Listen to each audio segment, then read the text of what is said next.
শান্তিপূর্ণ নির্বাচন, ভোটে একটা উৎসব হচ্ছে, গণতন্ত্রের উৎসব হচ্ছে। সাধারণ মানুষ নির্ভয়ে ভোট দিচ্ছে এবং বিজেপিকে দুহাত তুলে আশীর্বাদ করছে। ফাঁকা মাঠ কিছু নয়, 4-5 জন ক্যান্ডিডেট রয়েছে, আছে।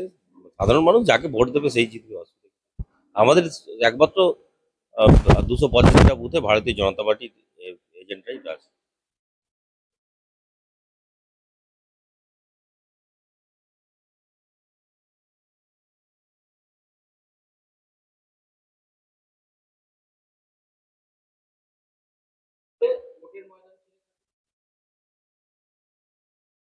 দেখুন, জাহাঙ্গীর এবং তৃণমূল যেভাবে ভোটটা করাতো ফলতাতে, তাতে সন্ত্রাস, মানুষকে সন্ত্রাস করতো, মানুষকে ভোট দিতে দিত না, ভাঙচুর করতো, বাড়ি ঘর লুটপাট করতো, মানুষ আতঙ্কের মধ্যে ভোট দিতে যেত বা কেউ যেত না। এবারে যেটা হয়েছে যে মানুষ 10-12 বছর ধরে ভোট দিতে পারেনি, তারা এসে ভোট দিচ্ছে। অনেকে বাড়ি ঘর ছাড়া ছিল, তারাও এসছে এবারে ভোট দিচ্ছে।